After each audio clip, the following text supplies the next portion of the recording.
Bismillahirrahmanirrahim.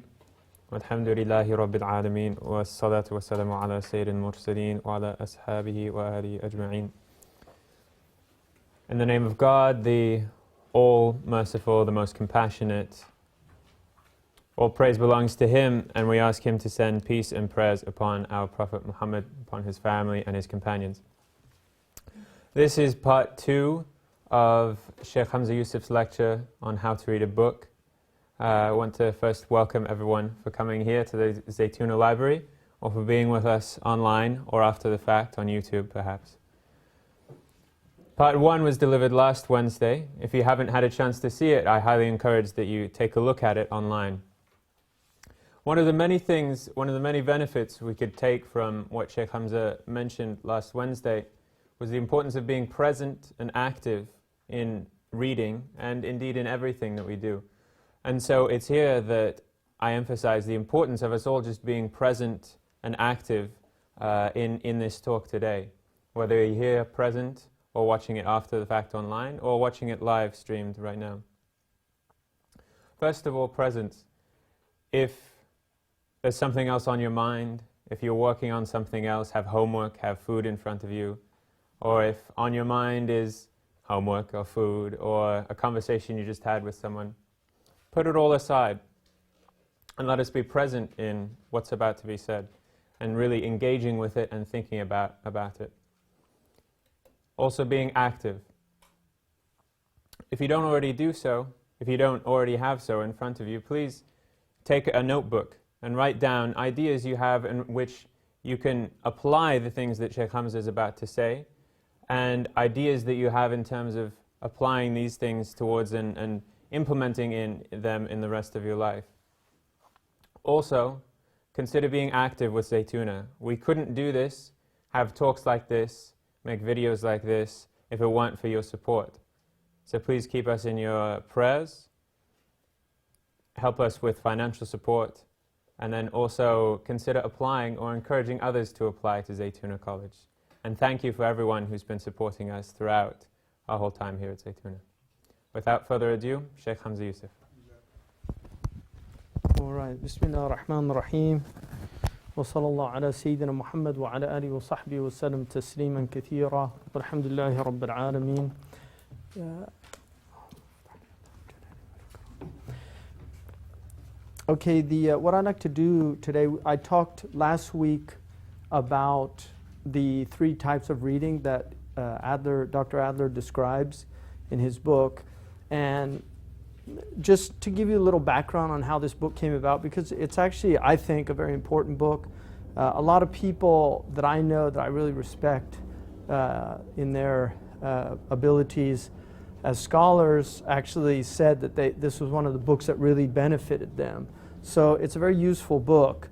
But how it came about, I mentioned last week that he had a course where he had to teach these books.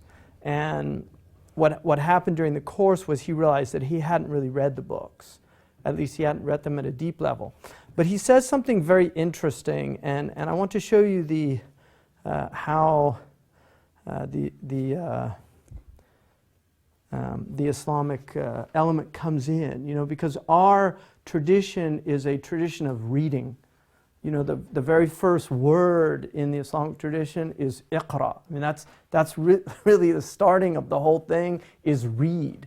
And there is no community in human history, I think, that has been more committed to the word and the idea of the power and presence of language than the Islamic civilization. And the Muslims just left behind this incredible legacy of language, this commitment to language. So I want to just, Adler says, he talks about the Middle Ages and how we have this kind of prejudice towards it. And he says in here, in the late Middle Ages, there were men who could read better than the best readers today. Right? In the late Middle Ages, there were men who could read better than the best readers today. Of course, it is true that there were fewer men who could read, that they had fewer books to read, and that they depended upon reading more than we do as a source of learning. The point remains, however, that they mastered the books they valued as we master nothing today. We actually do, sports is definitely an area of mastery today. And to some degrees, entertainment. There's some really exceptional entertainers, but we tend to be, mastery in our culture has been reduced to amusement. There's a mastery of those who amuse us and entertain us. But the idea of intellectual mastery is actually really, really relegated to the hard sciences. There's definitely people in the hard sciences that master things, but these were people committed to a whole other different level of mastery. And what he says is, maybe we do not respect any book as they valued the Bible, the Quran, or the Talmud. All right, so, and he actually had a lot of respect for the Islamic tradition, because I knew him personally, and he was very aware. He knew Averroes, he knew Avicenna. But here's what he says now, which I find very fascinating. He says, we must get over all our funny prejudices about the Middle Ages and go to the men who wrote exegesis of Scripture, in other words, commentary on Scripture, glosses on Justinian, or commentaries on Aristotle for the most perfect models of reading. These glosses and commentaries were not condensations or digests. They were analytical and interpretive readings of a worthy text. In fact, I might as well confess here that I have learned much of what I know about reading from examining a medieval commentary. All right, so this is where he learned how to read, by looking at how these scholastic churchmen, and also because he mentions the commentaries on Aristotle, and I actually had one, I think I left it in the car, but the great commentaries on Aristotle were from Averroes, and they were translated into Latin, and this really changed European tradition when the Islamic language tradition is introduced into European tradition, because the Muslims were the first people that did serious dictionaries. You can find no tradition of dictionaries before the Muslims that is scientific. There's Chinese dictionaries, but if you look at them compared to how the Muslims actually, the first dictionaries emerged already in the late 7th century. So even the Jewish scholars actually woke up to the idea of writing all the words down and putting them in a book from the Muslims. And it's well known that in Jewish tradition, they actually go to Arabic dictionaries to see root words in their own tradition. And this is something that the great medieval scholastics from the Jewish tradition did. So he says, right, the rules I am going to prescribe are simply a formulation of the method I have observed in watching a medieval teacher read a book with his students. Now, the beauty of this is this tradition is still alive. Because I've read many books with scholars, literally sit down and read the whole book with a scholar who read the book with a scholar. And this is an element that he won't bring into this book, but this, I think, is the fourth level of reading, which is the idea of the chain or the isnad, and the idea of maintaining a certain interpretive consistency because of the chain. This is really important. And there's a reason, you see, one of the secrets of this community that to me is probably one of the most fascinating aspects of the Islamic community is that a normative tradition emerges out of Islam that was not predicated on the Christian or the Jewish tradition of the synods and the councils. The Christians had to get together and really argue out their doctrines. So you have the Council of Nicaea, the Council of Chalcedon. You have all these different councils where all the church fathers come together and they actually debate about what they're going to believe and what's going to be normative in their practice. There's no historical evidence that any of that ever occurred in Islam, and yet a normative tradition emerges, which is very unusual. And the reason it emerges is because of the isnad. You see, this is the secret of this community. And our scholars have said this, that the isnad is the secret of this ummah, is the idea that you have these chains. And that's why, you see, the Quran, why is there no difference of opinion about how the Quran is recited? Why is it that the Shia, and all the variants of Shia, so the Ibadi, the Khawarij, the Maliki, Hanafi, Shafi'i, the Zaydi, all of them read the Quran with the same makharij. They all agree. There's 17 makharij. They agree on the 5 points of articulation. They agree that on the huruf al-halq, you have hamza, ha, you have ha and ayn, and then you have kha and ghayn. Why do they agree on those points of articulation? Then they agree on the sifat. I mean, why is that? There's no difference of opinion about these things, even in the variant readings. And this is because of the isnad, because the same people taught in each generation, and they assured a consistency of transmission, right? So one of the things about reading books that deal with very, very complicated things, that there's so much room for misinterpretation. So when you bring in the interpretive element, and you see, if we look here, right, and this is a book I know pretty well.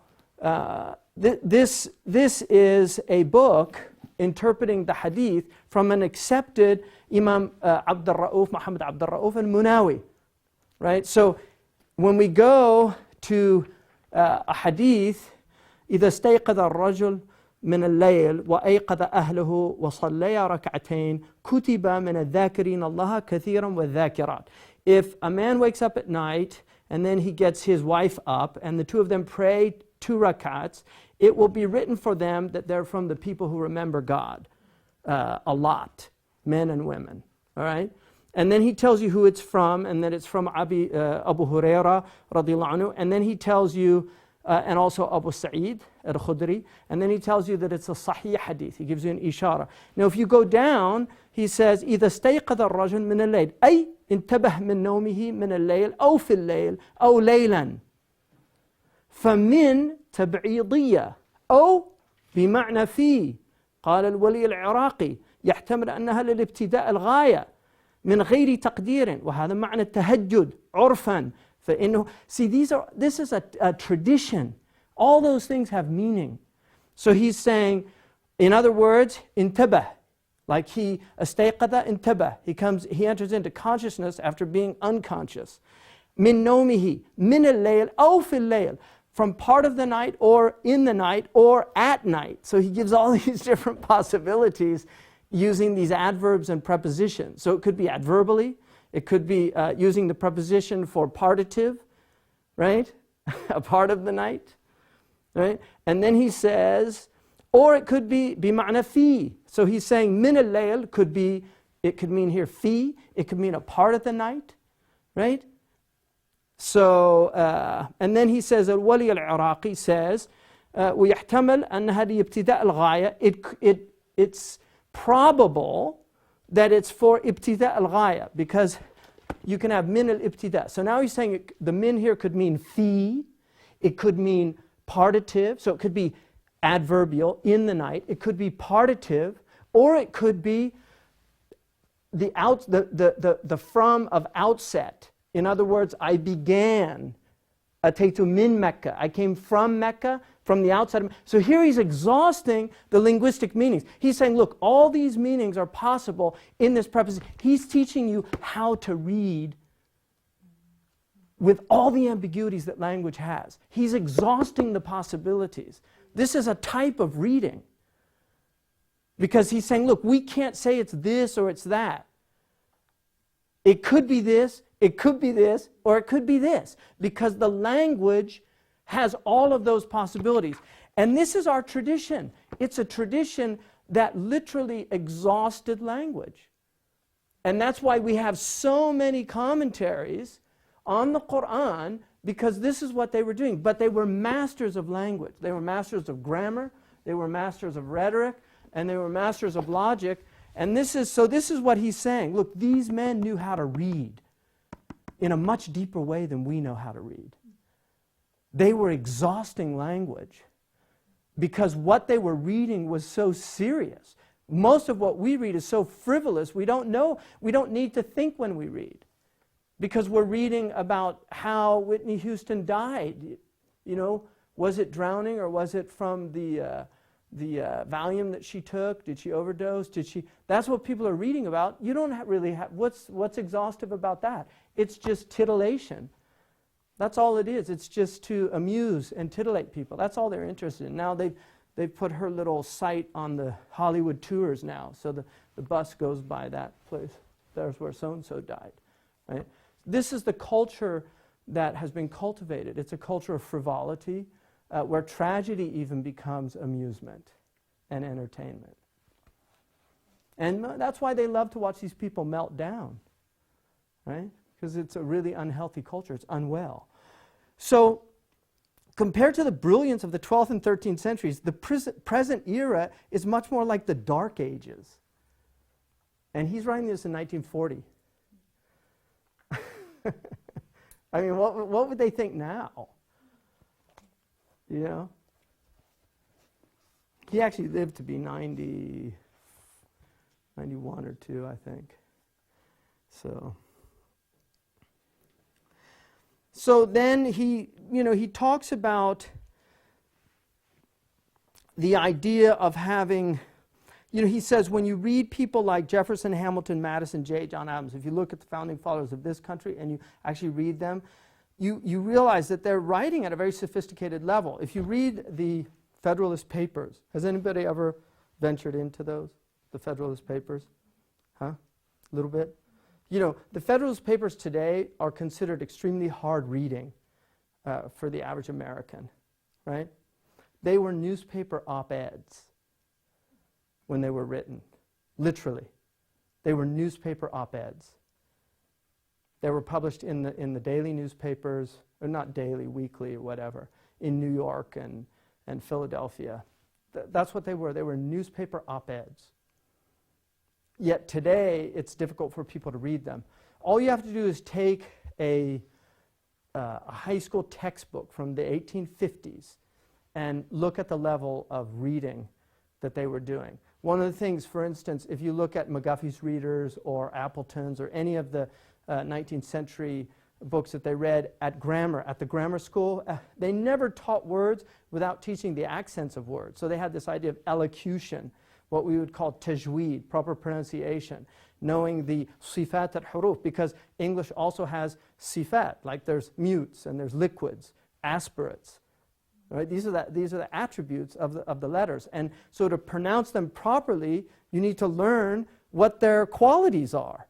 They learned those because to them, poetry was very important.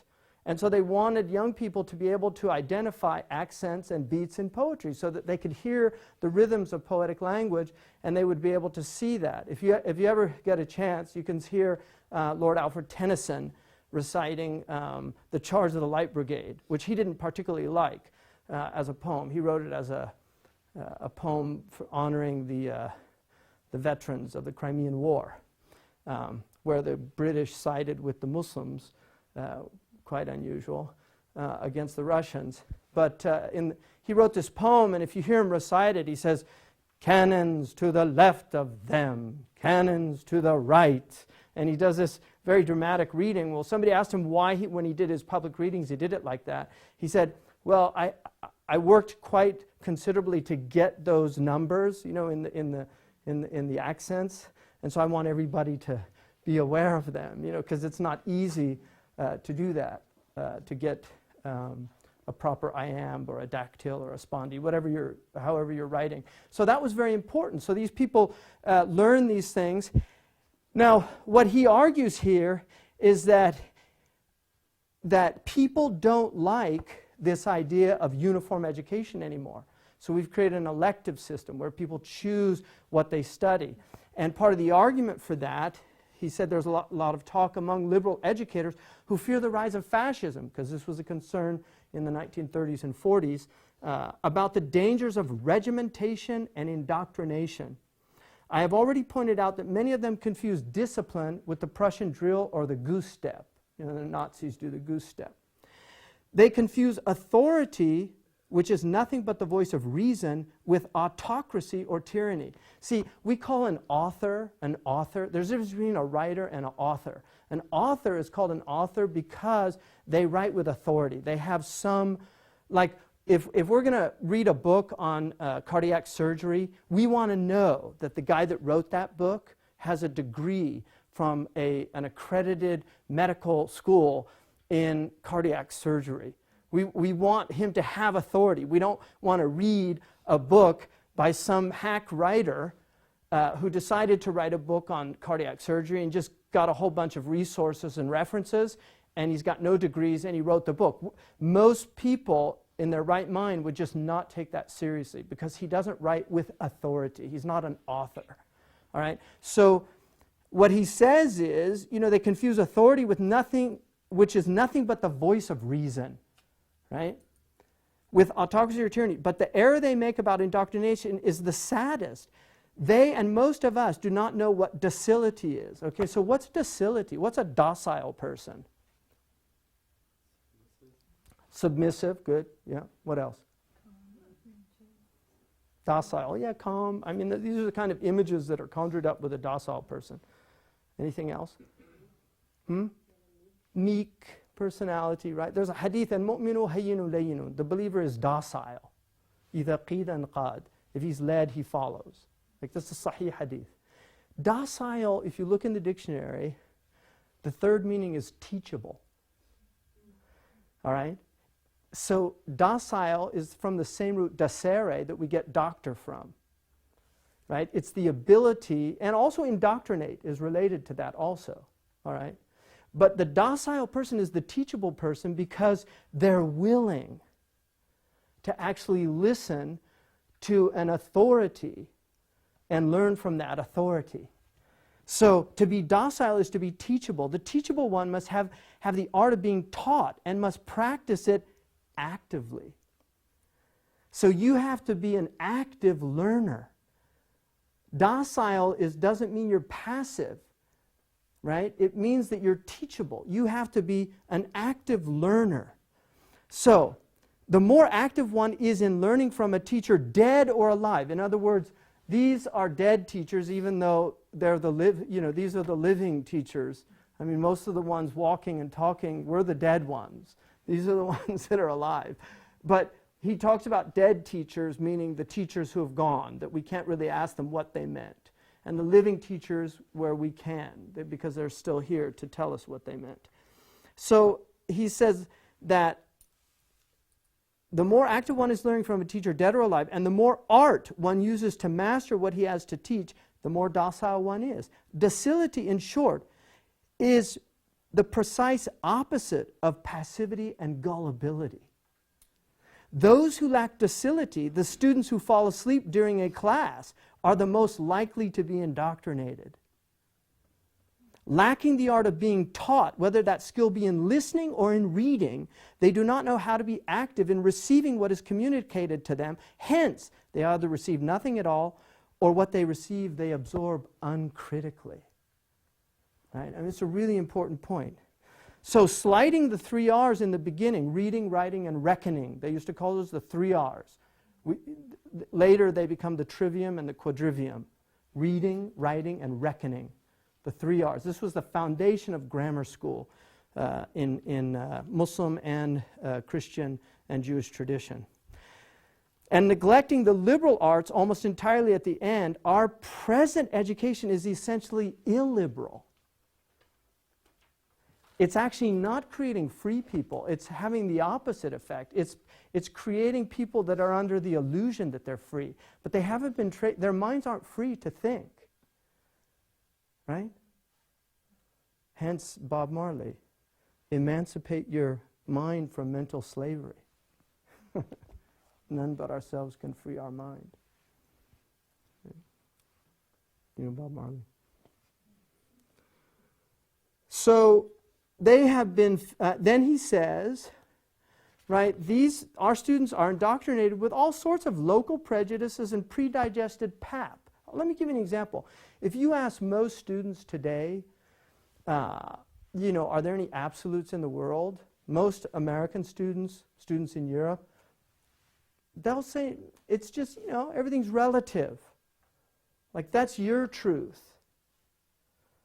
Right? It's not my truth. That is a whole philosophical school.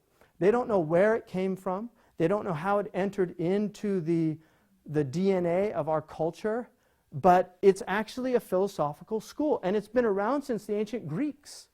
Socrates was dealing with these people. It's not new. It's not new. I mean, that's who Socrates is fighting in all the dialogues, in the Socratic dialogue. He's fighting those characters that say it's all relative. We've got people all over now saying it's all relative. The irony of that statement is that it's an absolute. You cannot say there are no absolutes without stating an absolute. It's one of the ironies in philosophy. So what he's saying is they have been fattened and made flabby for the demagogues to prey on. Hence people that are standing behind these demagogues with holding up signs saying yay for them. And they're just demagogues. They're not making any sense. They're not making rational arguments. I mean, if you want a rational argument about foreign policy, the single most rational argument about foreign policy that I can see is the one that Ron Paul consistently makes. And yet everybody just relegates him to kookdom.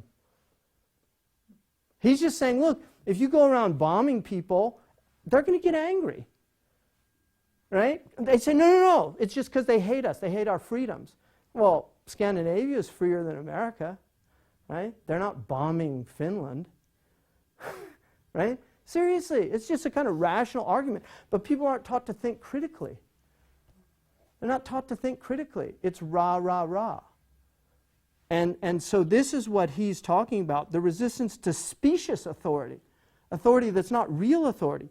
Even when the doctrines they impose are sound democratic ones, the schools fail to cultivate free judgment because they have forsaken discipline. They leave their students open to the opposite indoctrination by more powerful orators. So the sophists come in and they sway people because people aren't taught to think critically. And one of the best ways to learn to think critically is to actually learn the tools of thinking critically, which are not easy. It takes time and effort to learn them. All right? So ours is a demagogic rather than a democratic education. So he's saying we have more demagoguery going on in our schools than a democratic education. There's more indoctrination going on. The student who has not learned to think critically, who has not come to respect reason as the only arbiter of truth, right? We have reason and revelation, but our tradition has been committed to epistemological realism, to this belief that there are arguments, there's reality out there that can be discernible, that can be argued for. The Quran uses rational, there's a book Imam al-Ghazali wrote, which is called Qustas al-Mustaqim, which is showing that the Quran is using rational arguments. It's giving us arguments and saying, here, look, did you think of this? Did you think of this? And telling people to use their intellects, to reflect, to think. But don't fall back. Quran is constantly, don't fall back on tradition. Don't say, oh, well, this is what we found our fathers doing. No, what if your fathers were fools? Did you ever think of that? So the Quran is challenging people constantly to think critically. The student who has not learned to think critically, who has not come to respect reason as the only arbiter of truth in human generalizations, who has not been lifted out of the blind alleys of local jargons and shibboleths, will not be saved by the orator of the classroom from later succumbing to the orator of the platform and the press. To be saved, we must follow the precept of the Book of Common Prayer, the Anglican, High Anglican Church. Read, mark, learn, and inwardly digest. Right? When you read your Scripture, read, mark, learn, and inwardly digest. Understand what's on. So anyway, I want to look at, I wanted that as a preface. Now I want to look at the idea, going deeper into the idea of the first type of reading, which is a structural reading, understanding the skeleton of a book. Now, one of the things he says you have to do is, the first rule, you have to determine what type of book you're reading. And you would be surprised at how few people can actually do this. Like, people read books, but they actually don't know what type of book they're reading. Now, one of the helps in modern publishing is they usually classify the book on the back now. All right? So that's a help because it tells you what category. But he says the fundamental, you have to, he talks about different types of reading. One of them is reading for amusement. And most of the opiate the opiate literature out there, all these magazines and Time and Newsweek and all these things that are out there. That's what people read them for. It's a kind of entertainment. Even the news generally is become entertainment, right? So that type of reading is a very superficial type of reading. And then you have also, you have a type of reading that is for enjoyment, which is related to the amusement, but less so. But you can read like literature. Now there's different types of literature. You have high literature and low literature. A lot of people don't like those distinctions anymore because we're in an age of leveling. But there actually is high literature and low literature. High literature was once open to anybody. It wasn't an aristocratic thing, like anybody who could read or write read good literature. And generally good literature, we forget that Charles Dickens was a popular writer. Most of the elite looked down on him, right? I mean, we forget that he was serialized in magazines. Whereas now he's considered high literature, but at the time he was not. Conan Doyle, he was a writer for magazines. And now it's considered kind of a high literature because the writing was so much better at that time. So if you look, you can read a book, like for instance, Moby Dick is, you're just not going to read that for, I mean, some people will enjoy it, but it's a hard read. So there are books, even when it came out, people had a hard time with it.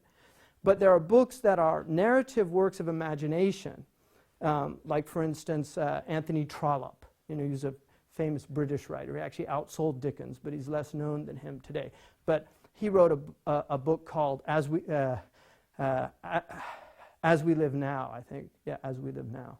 And that book is about the modern age emerging and how it was affecting Britain. So it's kind of a sociological work. I mean, it's interesting that Steinbeck, who wrote The Grapes of Wrath, about when they had the Dust Bowl in Oklahoma, and then the Dust Bowl Okies came out here. We still have remnants of that. If you go inland to Stockton in California, you will find people that trace their roots back to Oklahoma because they came here during the Dust Bowl to work in picking things. Steinbeck wrote a book called The Grapes of Wrath. That book is used in sociology classes. So even though it's a work of quote-unquote imaginative literature, it has a lot to do with sociological circumstances that he was living and watching and seeing because he was in California at that time, and other books of his also reflect that. So imaginative literature is often a literature that reflects a time and a place. And you can learn a lot about Victorian working conditions from the books of Charles Dickens. You can learn about child labor, and you can learn about child abuse. I mean, I would argue, who's read Catcher in the Rye? Put way up, I want to see. Okay, not everybody, but almost everybody. Did you read it? I can't believe that, really? But you didn't have to read that? Wow. Okay, that was an assigned book for me. How many was it assigned for? Okay, how many read it a second time? Okay, 2 people. Why did you read it a second time? I was much younger when I read it the first time. Okay, good. That's a great reason to read it a second time. Yeah, so you wanted to read it again, okay? Because I did that. I read it a second time about 5 years ago. Yeah. So what did you think the second time? Was it the same book? No. Exactly. Yeah, it wasn't the same book, was it? Now, how did it affect you? On the second reading? Yeah.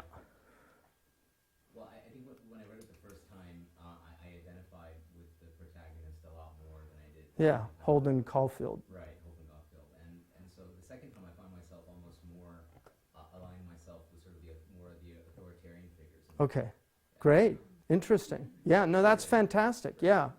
Okay, so when I read that, I think I was 16, I totally related to it. Like everything was phony to me. I got Holden. Like I literally, I felt we could have been best friends. I went to prep school, so I know that world that he was in very well. Okay, now the second time I read it, which was about 5 years ago, okay, my brother reads it about every year. He loves that book. But the second time I read it, I actually thought it was about child abuse, like pedophilia.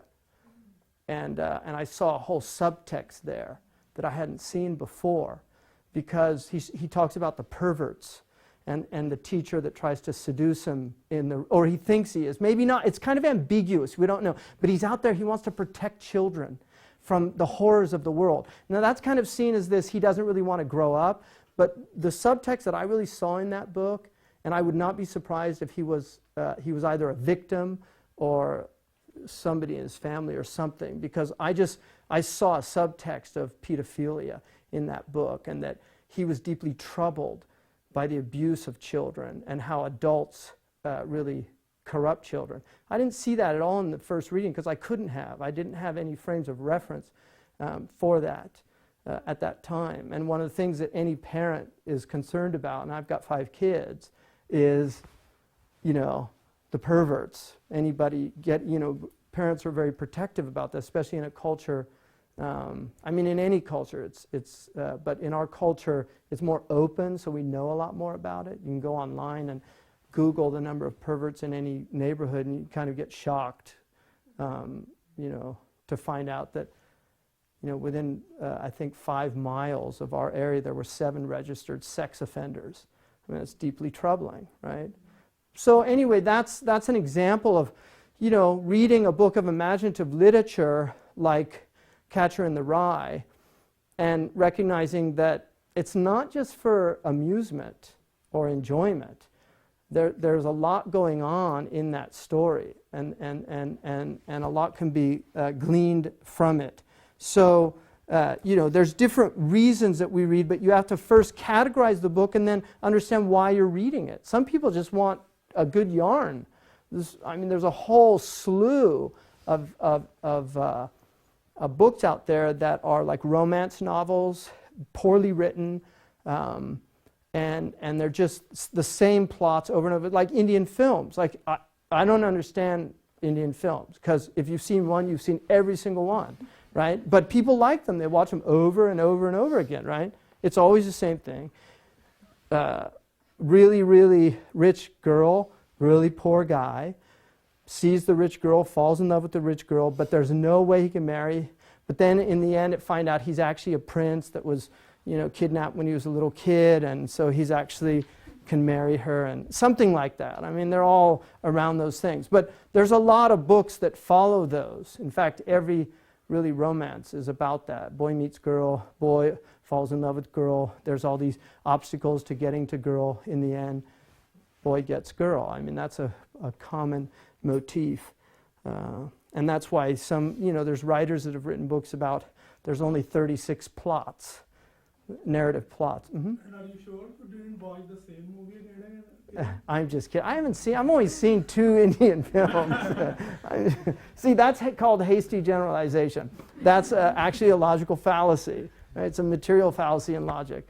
Yeah, I have no right to talk about Bollywood films because I've only seen 2, right? But they were exactly the same. So I assume they were all the same. So I admit, so you caught me out, right? See, critical thinker here. So now then, see, once he in this book, if we look at how he's set his book up, the structure of the book, the first is the activity. So you can learn a lot from the table of contents. A lot of people, oddly enough, don't read tables of contents. They don't even read the preface or an introduction. In an expository book, novels don't have preface or introduction unless it's a classic, and then later on some scholar writes some introductory article of why you should read that book. But when they're first published, they don't. But usually a good writer will tell you why he's writing the book in the preface, and usually in the introduction. Often in the first chapter, he's going to give you some kind of structure of what he's going about. Not always, but oftentimes. So, he's got, basically the book's divided into 3 parts. The first part is the activity of reading. So, he talks about the reading of reading. Reading is learning, teachers dead or alive. And then he differentiates between what he calls original communications, which are books that are written with something that's really never been put into writing before. So, Copernicus is an example of a totally original communication, even though some Aristarchus and others did hold a heliocentric view in ancient Greece, but Copernicus lays down a hypothetical foundation for a heliocentric universe. It was a revolutionary book. It's original communication. Don Quixote, even though it's an imaginative literature, it's really the first novel. I mean, we just don't have a novel like that. There's nothing like that before Don Quixote's book. And he somehow was aware, because it's very clear in the book, that he knows this book is going to be read till the end of time. That's one of the interesting things about some of these books. Like the Iliad's like that. There's an awareness of that. So if we look, and then he says the defeat of the schools. So what he shows here is that our schools aren't teaching people how to read. Basically, he says they do up to the 6th grade level and they do a good job. After the 6th grade, people don't learn how to read. Reading it takes a lot of work. And this is what he's arguing, is that they're poor readers. One of the things in grad school that they're really testing you for is your ability to read, to analyze. But that's just a small, they just give you like a few paragraphs, right? How do you analyze a whole book? It's a lot different from analyzing a paragraph or a sentence. And this is what he's saying, that our schools have failed us. Because we can go through these schools, spend all this time, and yet we really don't know how to read at a deep level. And so what he says is he's going to give us some really useful tools.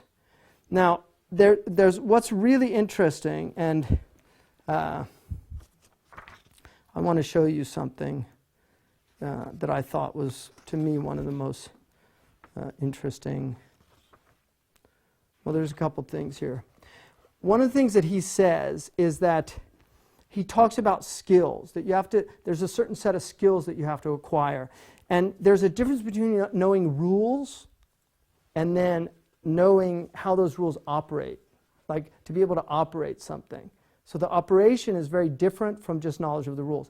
We can learn all the rules of driving, like you can memorize that book and know all the rules, but you don't know how to drive. You have to practice driving. That's how you learn how to drive. So he argues that, look, I'm going to give you some rules. You have to practice the rules. These rules are not going to make you a better reader just by knowing the rules. Until you actually practice the rules and become skilled at the rules, you're not going to be able to do that. And he's primarily writing for expository reading, knowledge-based reading. And this is what a lot of what you're going to be doing here and what you have been doing is expository reading. Reading where you're reading to learn something. Grammar, fiqh, theology, history, whatever it is. That's what you're reading. And that's why this book is incredibly useful to get better at that. Better at the retention, because when you do this work, people say, oh, I read, but I don't remember what I read, because they didn't read. If you actually read a book like he's suggesting, trust me, you will remember the structure of the book. You'll remember what the book was about, all right?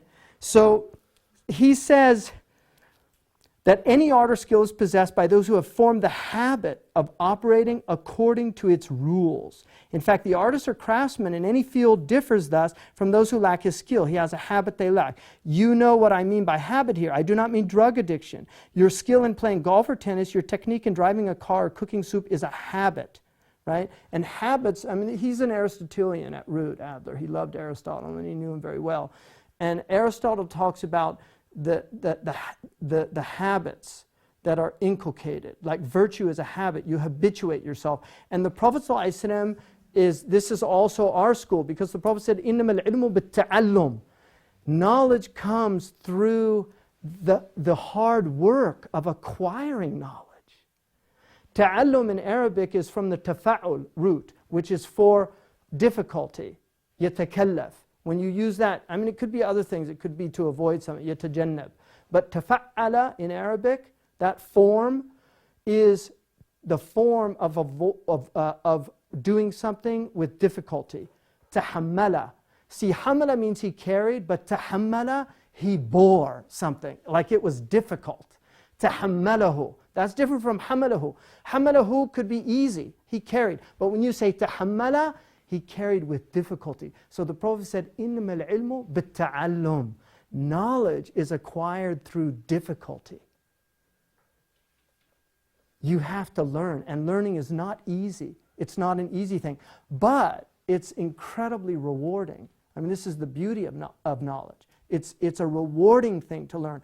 Abu Hanifa said, if the kings knew the pleasure we were in, they would come with their armies to steal it from us. Right? Really, the pleasure of discovery. Wajada, to find something in Arabic means to become ecstatic. And to discover something and to learn something is an incredibly enriching experience. And so he says there's no other way of forming a habit of operation than by operating. That is what it means to say one learns to do by doing. The difference between your activity before and after you formed a habit is a difference in facility and readiness. So you can do something in the beginning with difficulty, and you're not really prepared to do it, but as you acquire the habit, it becomes easier and easier.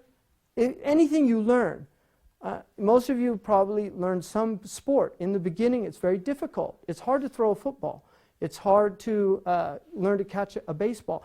But once you learn it, it just becomes second nature. Sports, intelligence, spirituality, they're all the same. The basic rules are the same. Practice. You have to practice. People say, oh, you know, I'm doing my wird, I'm reading my Qur'an, I don't experience anything. Because this is consistent practice over time, and then you have to learn to do it right, because practice makes permanent, not perfect. It only makes perfect when you're practicing it properly. Right? That's how practice makes perfect, when you actually learn to do it properly. So then he says, so that is what it means to say practice makes perfect. What you do imperfectly, at first you gradually come to do with a kind of almost automatic perfection that an instinctive performance has. So you see somebody, who can play an instrument like a piano, and it's amazing what they can do, but you didn't see the twinkle, twinkle, little star, the chopsticks. You didn't see that whole process to where they got to that point. And the same with the salihun. You didn't see them struggling with their nafs when they were younger. You see somebody who's old and he's conquered himself, or somebody who's educated. You didn't see all the hard work they put in. You didn't see the nights that they stayed up. You didn't see all the work that they put in. So it looks easy. They make it look easy. The Arabs call it as-sahl al-mumtani', the easy impossible. Right? But that comes through hard work. So everything that I've said so far about the acquisition of skill applies to the art of reading. There's only one difference between reading and certain other skills. To acquire any art, you must know the rules in order to follow them, but need not in every case understand the rules. So for instance, if you drive a car, you don't have to understand how the car works to be able to drive it. You just know that you have to put a key in, you turn the key, or now they have different things, you just get in and push the button. But you have to know these things, but you don't have to know how that electricity goes and the computer inside, all those things. Whereas he's saying with reading, it's not true. To understand the rules is to know more than the rules. Right? You have to know the principles underlying those rules. All right? So, now, to understand the rules of reading perfectly, you would have to know the sciences of grammar, rhetoric, and logic with consummate adequacy. And this is where the biggest failure of our schools has come. They don't teach people grammar, rhetoric, or logic. This is the trivium. Because the art of reading can only really be mastered if you have some skill in these essential arts of learning how to read. Right? Power. Art comes from a root word. Army is from the same root word. Right? It's power. The liberal arts are the arts that free you up to use your mind without the obstacles that are naturally there. So grammar, we don't teach grammar. People don't know what conditional sentences are. They don't know what adverbs really do. Right? So people can speak and they can read, but because they don't know these in any deep way, they'll never be able to read difficult works with any seriousness. And that's why this is what they knew. All of this incredible legacy is based on mastery of these fundamental skills. These were called al-ulum al-ala in our tradition, the instrumental sciences. They were the sciences of instrument. They enabled you to do something. And the most important thing was understanding. So he says it would take a book 10 times long to expound the sciences which make the rules of reading and writing intelligible. Now most of you, I would say everybody in this room, has some level of grammar because you can read and you can write and do these things. And you also have some level of logic, because to be human is to be logical. I mean, that's humans do things based on reason. There's a reason why, I clip my nails because it's sunnah, but I would clip them anyway because, I don't want my nails to catch on things. So there's a reasoning behind most of what we do, right? We reason things through. So humans by nature reason. It's part of our nature. But learning the rules of reasoning is a whole other level. Because when you learn the rules of reasoning, and then also you learn how sloppy reasoning works, how fallacies work, right? How, if you learn like poisoning the well, that's a material fallacy. If you know how that works, when you see a politician throwing mud at another politician, you don't believe him just because he's saying that, because that's poisoning the well. It's a type of fallacy just to simply believe that so-and-so is wrong because Newt Gingrich said he's wrong, because he has an agenda when he speaks ill of that other person. So a critical thinker is just not going to believe that. He's going to find out for himself whether this is true or not, right? So it helps, you can protect yourself from these things. And then he says, but what happens to many logicians and grammarians? They spent their life studying the sciences, but they can't read or write. So you can learn the sciences really well, but you still don't really know how to apply them. So it's like learning the rules, but not how to operate with those rules. All right? So now, he said, you can't learn to read by just reading this book any more than you can learn to drive a car by perusing the manual. So you have to really put into implement what he says. All right. So.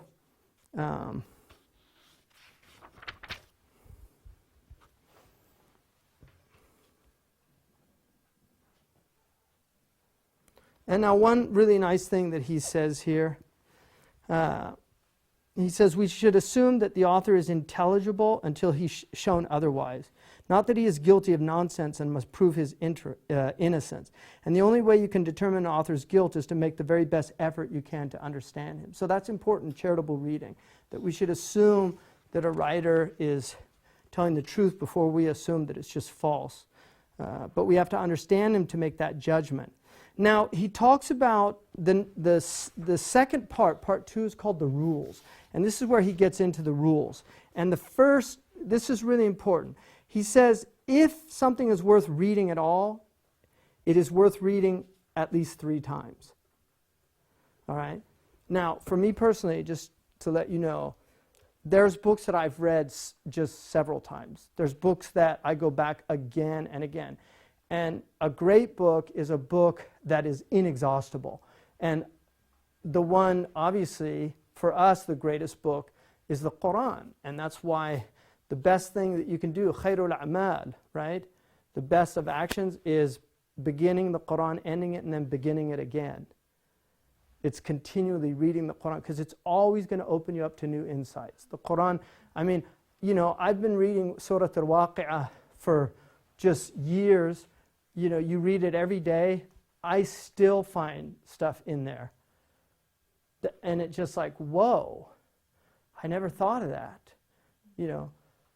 So you can read something that has a lot of meaning again and again. But he says, lest you become unduly alarmed at the demands that are going to be made on you, let me hasten to say that an expert reader can do these 3 readings at the same time.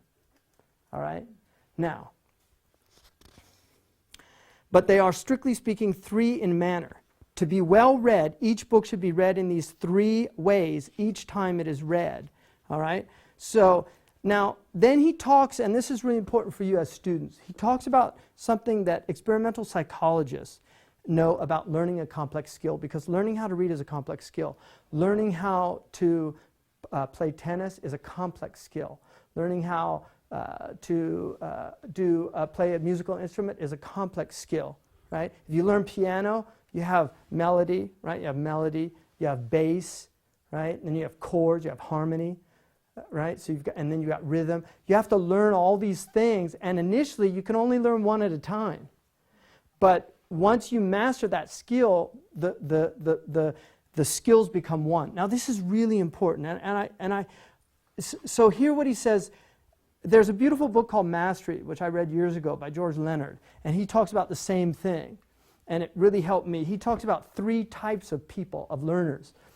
They're what he calls the dabblers, the hackers, and the masters. And the dabblers, he says, are people that they find out about something and they get really excited about it. So like they just discovered tennis, and so they go and they buy, if they're wealthy, they buy the best tennis racket. They get the or you see these kind of guys on the bikes with all this, I mean, they think they're like, you know, who's the biker, famous guy? What's his name? Huh? Lance Armstrong. Yeah, you see them all over, these guys, you know, Lance Armstrong wannabes. You know, they've got the shirt, even with the corporate sponsors, you know, and you know, he's out there with his pot belly just on the weekend, but he's like, it's, you know. So you have dabblers that get into something, they get really excited. Oh, you can't believe what I discovered, and oh, I'm taking lessons, and then a couple weeks into it, maybe a couple months, it's not happening. So you say, hey, how's that tennis going? How are those lessons? They say, yeah, no, I gave it up. But I can't wait to tell you about the latest thing you know, and then he's into another thing, right? So that's the kind of, you know, the dabbler. And then there's the hackers. And these are people that learn to do something to a certain degree of skill, right? So they get reasonably good at something, different levels of it. Amateur people that just, you know, they have the same game, they go out and they play, they enjoy it, and they've learned a certain level, like a golfer who golfs about 90 every time. It's just, you know, they're hackers. Then he says there's the masters. And he said the master is not somebody who's mastered something. He's somebody that's committed to continual improvement. You see, now many of us are dabblers in spirituality. Many of us are hackers in our prayer. We're hackers. We've gotten to a certain level. You know, we know how to pray. We Allahu Akbar. We go through. But the master is somebody who wants more presence every time they pray. They're committed to constant improvement in their practice. When they read, they want to become better readers. They want to have more understanding. And this is, you know, this is the path of mastery. So he talks about the learning plateau. So what happens when you first begin to do something that you haven't done before? Initially, you're going to see improvement. Like when I learned to type, you know, you get to a certain level and you get really, you increase pretty quick. But then you hit what's called a learning plateau. And then things just stop. And it becomes, actually, it's difficult because you're just not improving. And so you feel like a lot of people will give up. The dabbler will give up at that point. The hacker will wait it through, and then they'll move to the next plateau. Now, what they discovered about learning plateaus is these are actually the periods when you're learning. This is even though it's the most difficult time, you're learning during this time. And that's where the jump comes from. Do you see? So, and exercise is like that. You know, you'll start exercising. Initially, you'll start seeing changes in your body, but then it stops. And then it's like a couple months and nothing and then something changes, right? It's the same thing. Everything's like that. These are the sunan in creation. And so the rule that every bit of practice makes a little more perfect appears to break down in these learning plateaus. The learner gets off the plateau and starts to climb again. The curve which records his achievements again shows steady progress from day to day. Plateaus are not found in all learning curves, but only in those which record progress in gaining a complex skill. All right? So now, here's this is, I mean, I just really think this is so amazing because there's so much in this statement. So I really want you to think deeply about this here. Knowing that the plateaus in learning are periods of hidden progress may prevent discouragement.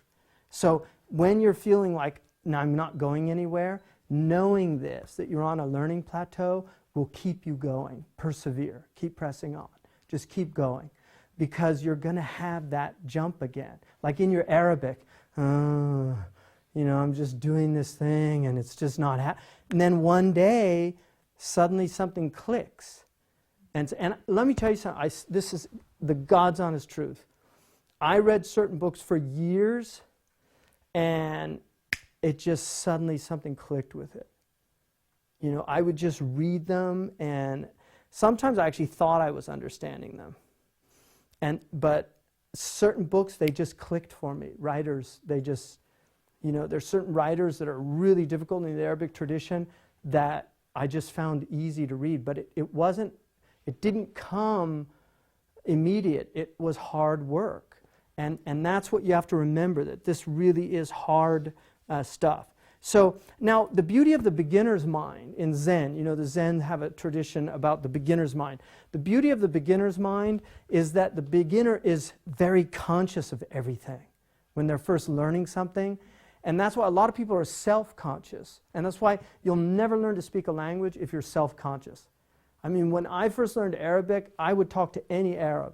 And I didn't care how I sounded. I really wanted to learn the language. You have to be willing to make those mistakes. But if you've got that, you know, I don't want to look silly or I don't want to make those mistakes, you just won't learn. So being willing to make mistakes, when you read, you're going to make mistakes in reading Arabic. You can't care. You just read. It doesn't matter. That's how you're going to learn. So now listen to this. Higher units of activity are getting formed even if they do not increase one's efficiency all at once. The multiplicity of the rules indicates the complexity of the one habit to be formed, not the plurality of distinct habits. Did you get that? Okay. The multiplicity of the rules, right? The fact you've got a lot of rules, the multiplicity of rules indicates the complexity of the one habit to be formed, not the plurality of distinct habits. All right? So in other words, he uses the analogy of tennis.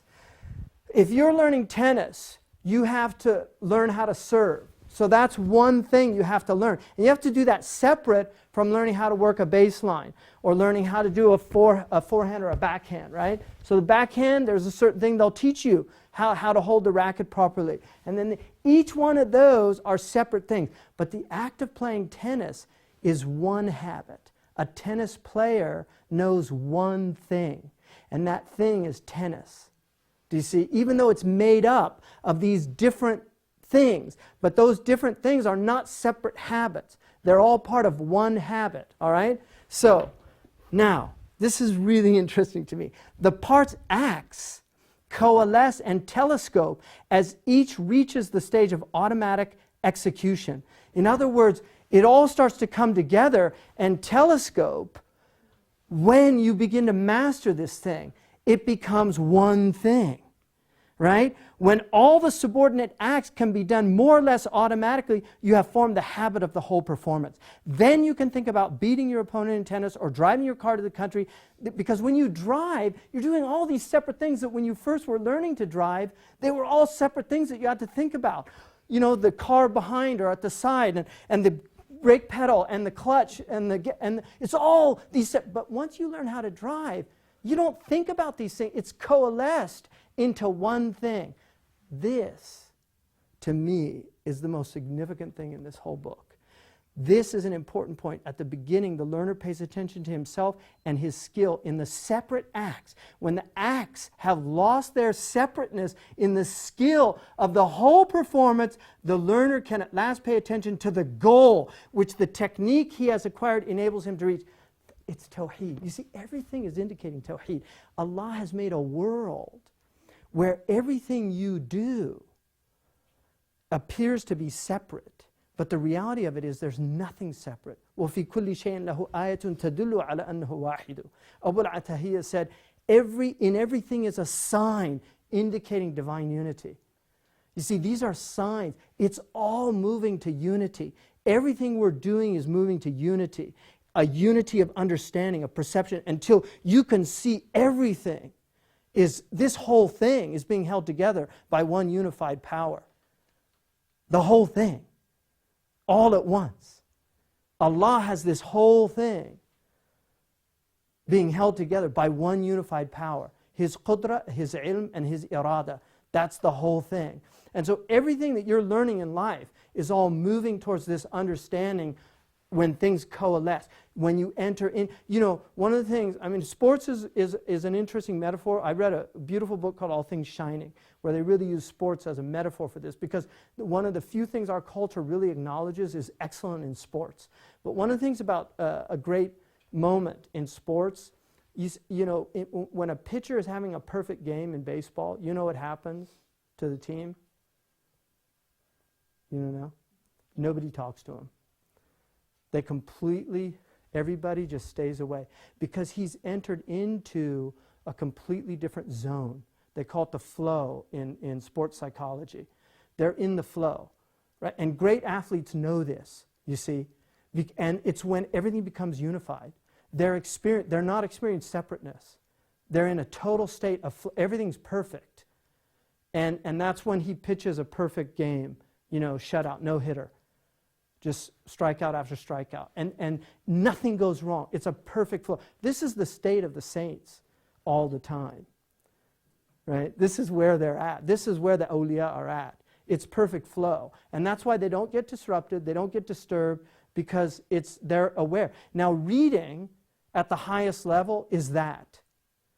You're in a state of flow. That's why he's saying if you learn these rules, the more you work at them, you will begin to read in a state of flow, where all of these things are making sense.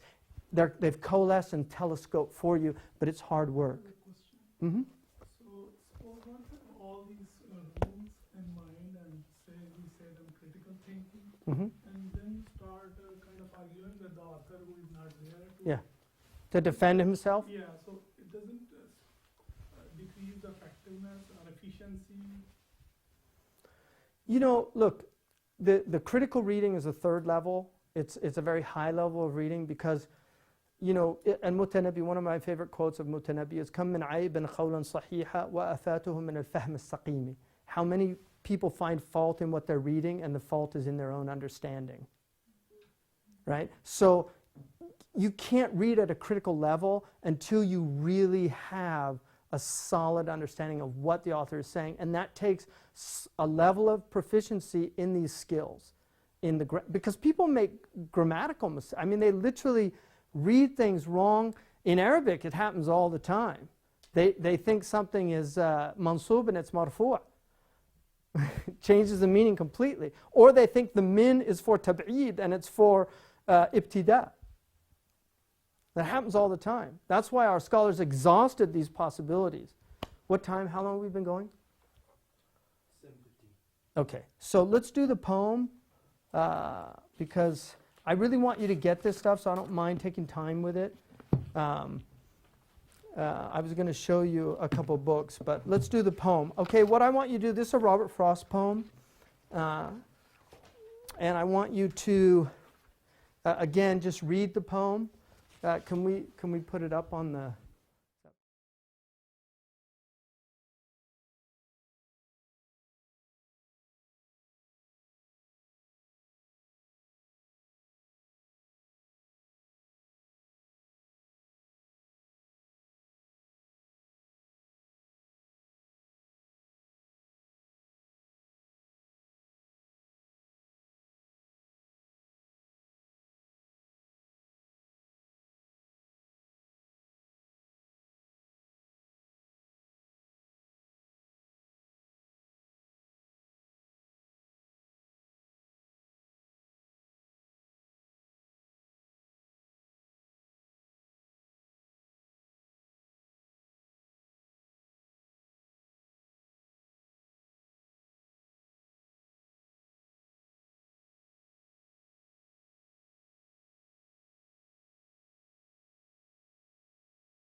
Okay, so Robert Frost is probably one of the most famous American poets of the 20th century.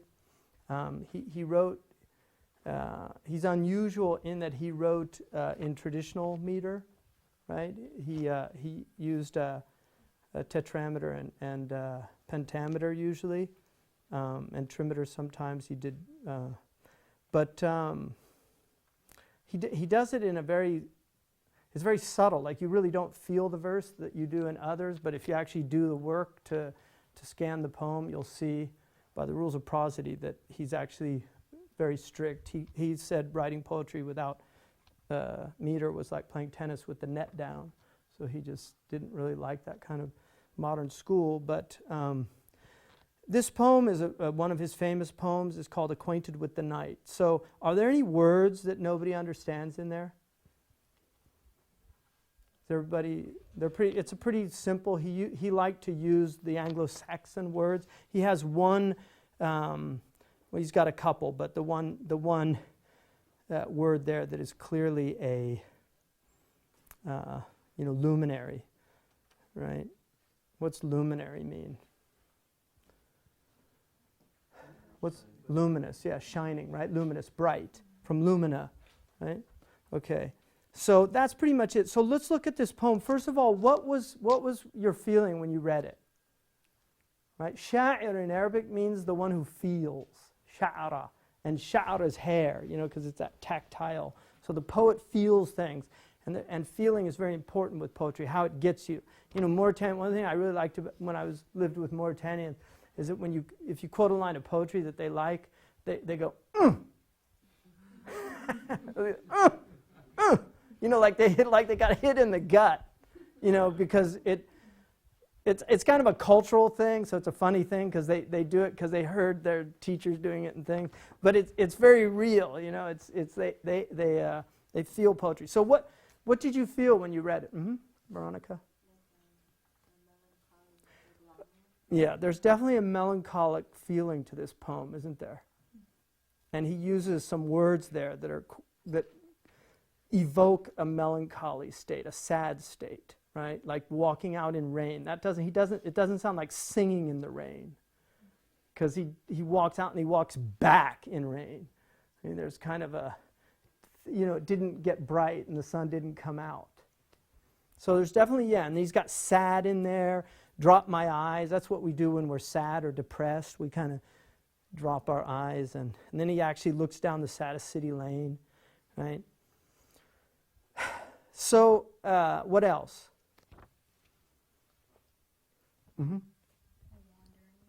Okay, there's a wandering going on. Yeah, he's walking out, and we don't really know where he's going. He just tells us he kind of goes past the city lights. It's dark there, and he's not really telling us why. And he's walking around, and the watchman's kind of wondering, what are you doing out here? It's kind of a meandering. Anything else? There's a point to the wandering. There's a point to being in those sad moments. Yeah, Acquainted with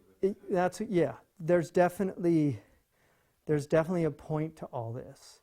Yeah, he's learning something, right? Now, what is acquainted? What does that evoke? The word, like he doesn't know the night, huh?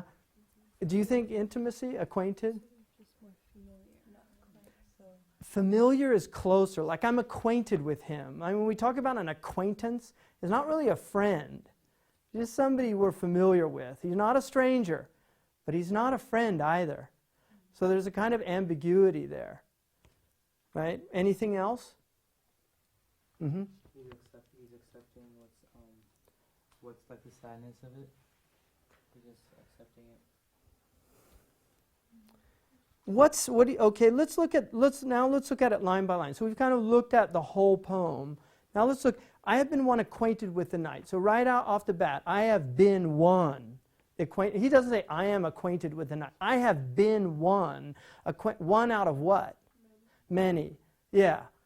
Okay, so I'm an individual. Like he's declaring his individuality here. I am one. I have been one. Like I'm an individual, and my experience of the night is my own experience, right? So he's right at the outset, he's letting us know This is my experience. I, look at that. I. Right? I mean, he's letting you know this is my experience. I earned this knowledge that I have of the night. And how did I do it? I have walked out in rain and back in rain. Well, what does that mean? I mean, going out at night in rain, do people do that? Sometimes. But why would they do that? Seriously, why would they do that?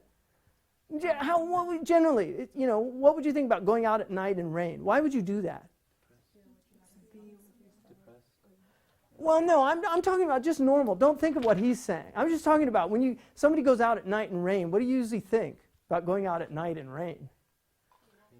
You have to, right? There's some kind of emergency or something. But that's not why he's going out at night, right? He's going out for another reason. But normally when we think about, I had to go out last night and it was raining, right? So he's saying, look, I know the night. Like I've gone out even when it's raining. I'm acquainted with different types of nights, even when it's raining, when other people wouldn't go out, right? So I have walked out in rain and then back in rain, right? I have outwalked the furthest city light. What does that mean? You left the city? Hmm? You left the city? Yeah, but what's it? I have outwalked the furthest city light. He's gone into the darkness. I wasn't content to experience the night when there was still light. I've gone out into the dark. I've outwalked the furthest city light. Right? Now I have looked down the saddest city lane. I mean, what is that? First of all, what is that saddest city lane? Can city lanes be sad? Can they be sad? For the poet, right? He's sad. Look, so lanes can evoke sadness, right? But he's personifying now. So he's giving the city lane the personification, right? He's anthropomorphizing a city lane by telling us it was a sad city lane. Not only sad, he's using the superlative.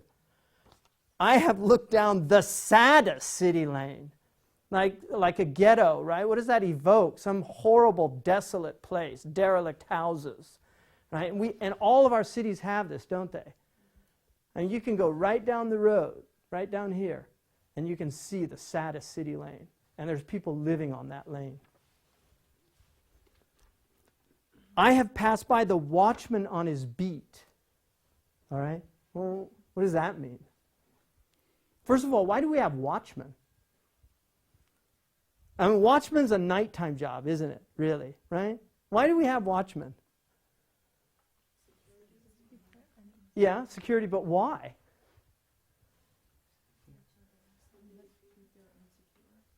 Yeah, why do you feel insecure in the night? Huh? It's dark, right? What do people do in the dark? Yeah, things they wouldn't do in the light, right? So I passed by the watchman on his beat. His beat. I mean, it's interesting, his beat, because he's on his beat, right? But he'll also beat you if you try to do something in what he's watching. So, and drop my eyes unwilling to explain. What is that? Shame, exactly. Yeah, it's shame, isn't it? Like he dropped his eyes. Like the watchman shows up and he dropped his eyes. Why did he drop his eyes? Because he's unwilling to explain. Why is he unwilling to explain? Guilt would be one, but why is he unwilling to explain?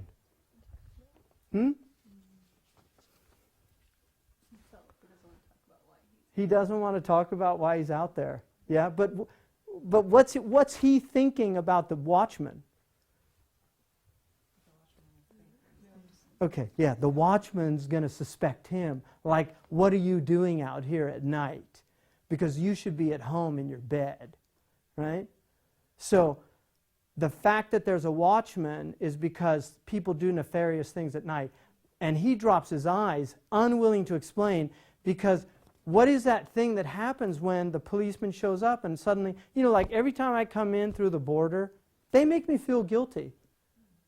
I don't know why. I'm just like, I haven't done anything, but that guy scares me.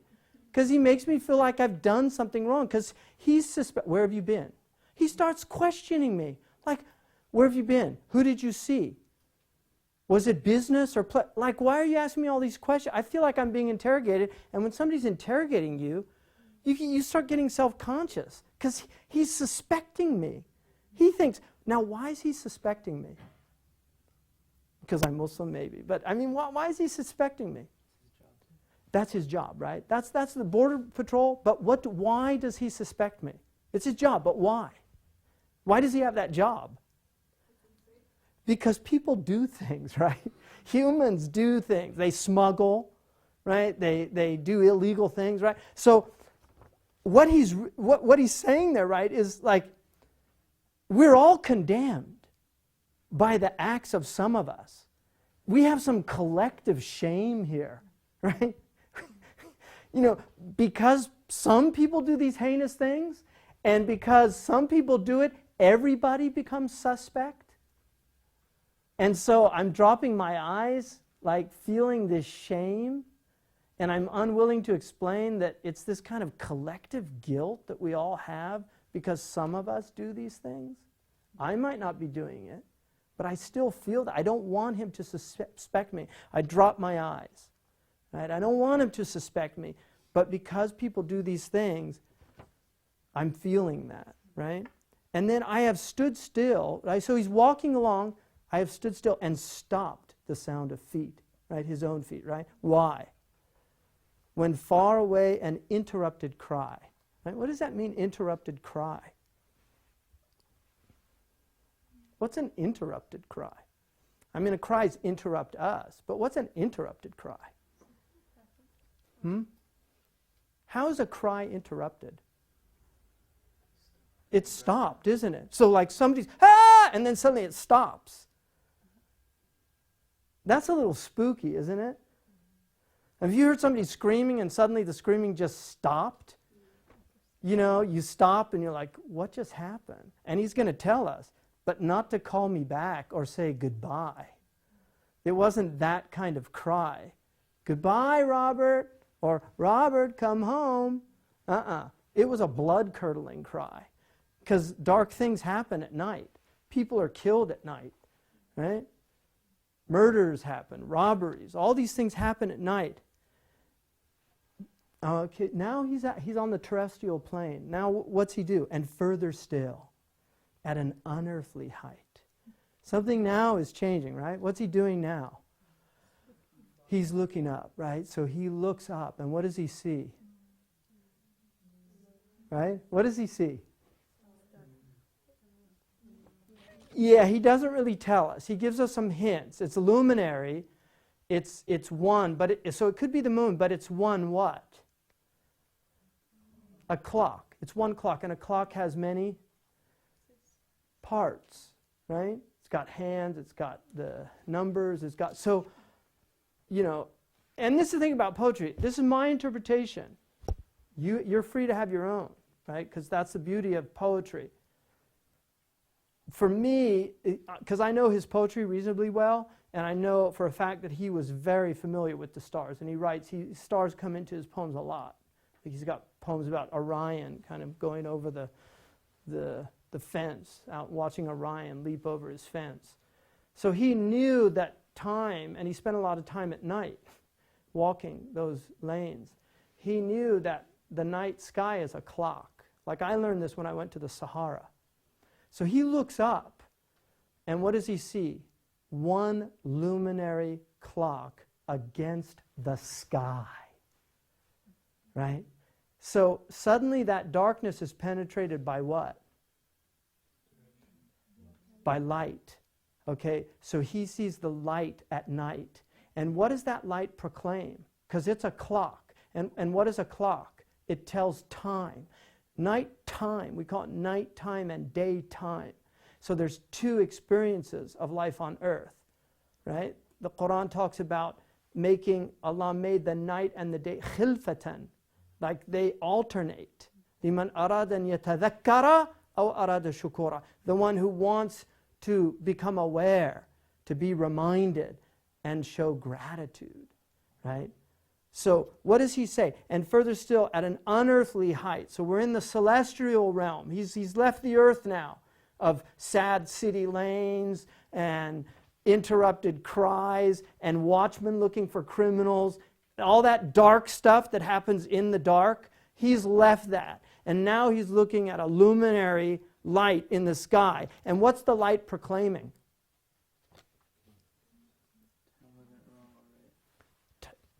Proclaimed. That luminary clock against the sky proclaimed the time is neither wrong nor right.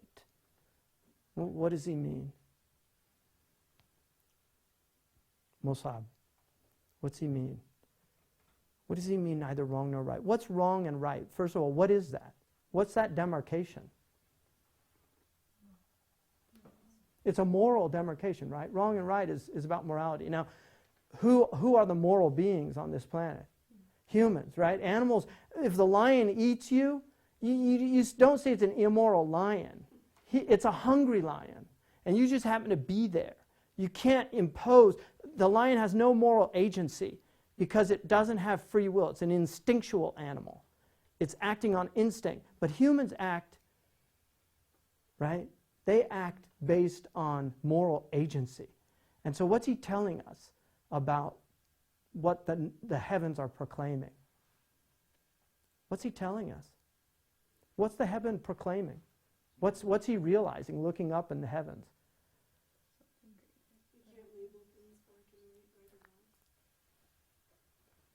The nighttime, the darkness and evil that men do at night is not about the time. It's not because it's nighttime. That's not what's wrong with the night. What's wrong with the night is us. We're what's wrong. The night's just neutral. It's what you do in the night that's going to determine whether the night is a good night or a bad night, right? Those are what humans do in the night. But he's saying, I've seen something else about the night. The night's much deeper than all this darkness. There's stillness at night. There's tranquility at night. There's peace at night. There's clarity at night. There's unity at night. There's all these other things. Time is neither wrong nor right. Right? It's what we do in time that makes it wrong or right. Right? I have been one acquainted with the night. Right? Anyway, that's one way to look at it. There's other ways, you know. That means that the observer is responsible to decide that what is right and what is I don't think it's because that would be like relativism. I don't think he's talking about relativism. I think to me, what he's saying is by looking up at the heavens, what the heavens are declaring, those lights in the night, what they're declaring is it's not the time.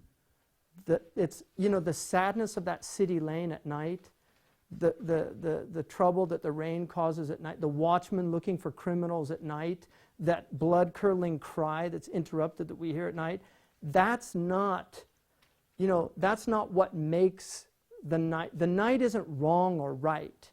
It's what humans do that makes it wrong or right. The night is something stunning. It's something beautiful.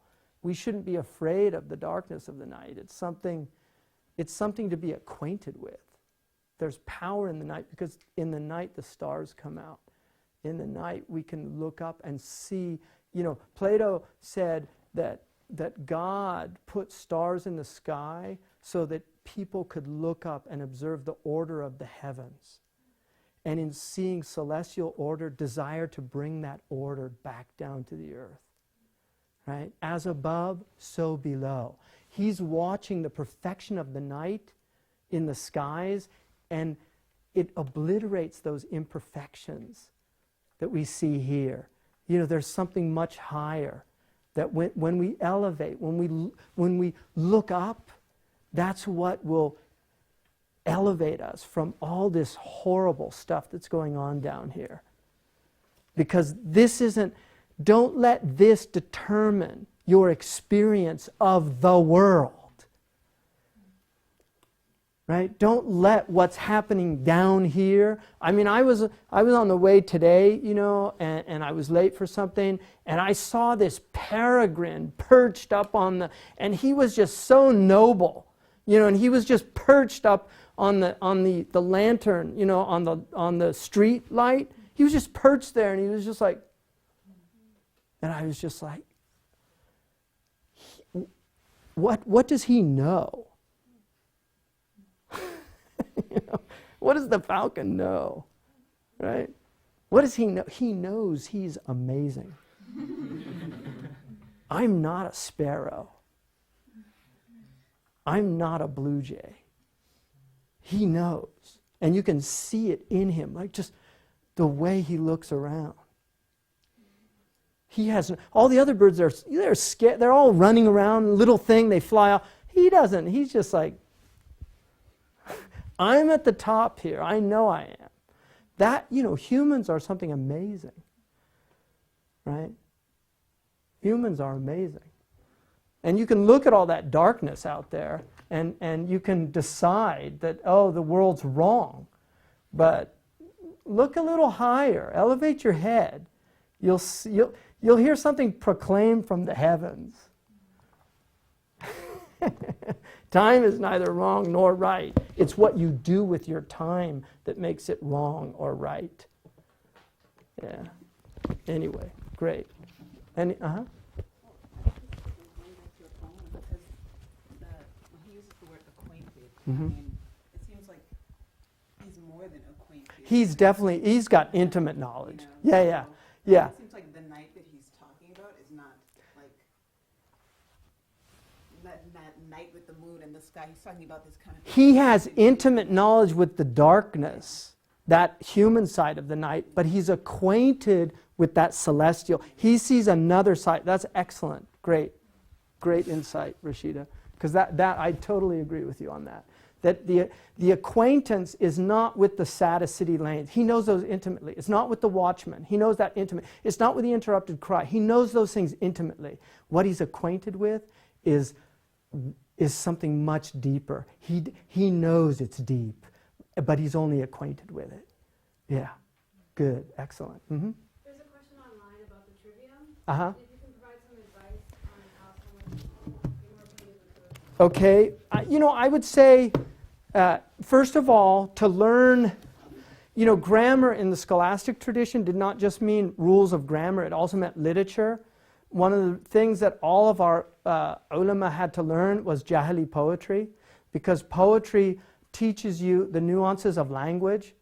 Poetry is very ambiguous, and there's reasons for that. And if you want to read Revelation, the best way to learn how to read Revelation is to learn the poets, because they're really going to help you understand that Revelation, and this is why we didn't teach him poetry, and it wouldn't be appropriate because they're too close. They're too close. Revelation and poetry are too close. Because real poets are inspired, and we all know that. That's why we honor them. Right? I mean, a real poet is there.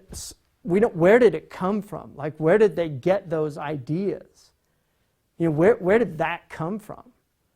Because we can't do that. Most people cannot do that. So the poet, somebody that, if you really understand language, you're in awe of great poets. And Revelation is not poetry by any means, and they can't be compared in that way. But what Amir Abdul Qadir al-Jazairi says in Tanbih al-Ghafil, he says the reason they accuse the Prophet of being a poet is because of the similarity that Revelation has with poetry. It's language that, I know this means something. What does it mean?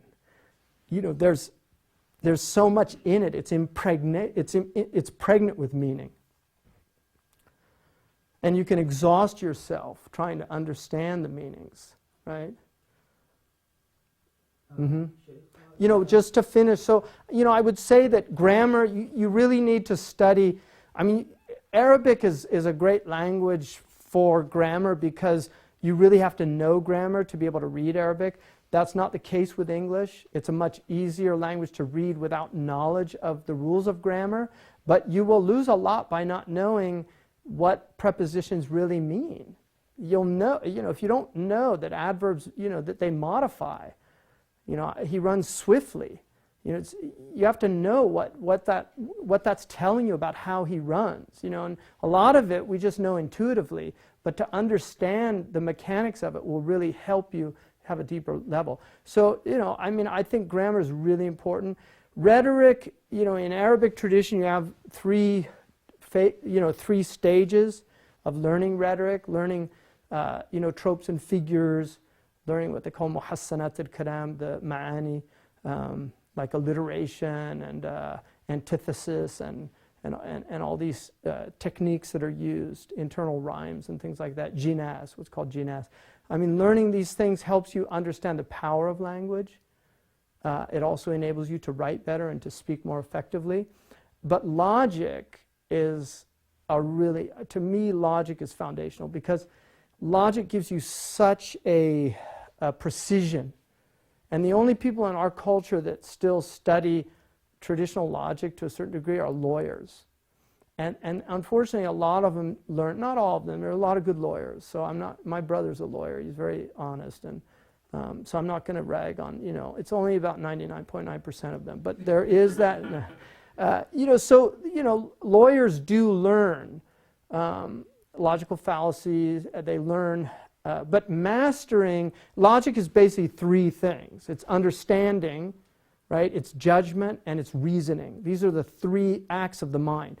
Understanding, which is called tasawwur in Arabic, is to be able to conceptualize something and really understand what it is. And that has to do with definitions and terms, like a term. Understand, and he'll talk about that, coming to terms with the author to know what they mean. In classical adab al-bahth wal-munadara, and in classical scholastic tradition, anybody, while you were talking, could demand that you define the term. They used to say, distinguo, what do you mean by that? We have people now talking about democracy. What do you mean by democracy? What do you mean? What does that mean, a democratic government? There's people who don't realize that democracies can be tyrannies. Because a democracy and a tyranny they're two separate descriptions about government. Democracy tells you who rules, and tyranny tells you how much power they have in their rule, right? So you can have a democratic tyranny, right? You can elect tyrants. So knowing how to distinguish between terms is really important. And then judgment is about propositions, making declarative statements. All men are created equal. That's a proposition. The terms in there are men and equal, right? Propositions have two terms. All men are created equal, right? So the terms there, men created and equal. Created there already assumes a creator. Equal is a mathematical metaphor being used in a sociological sense, right? Because equal is about math.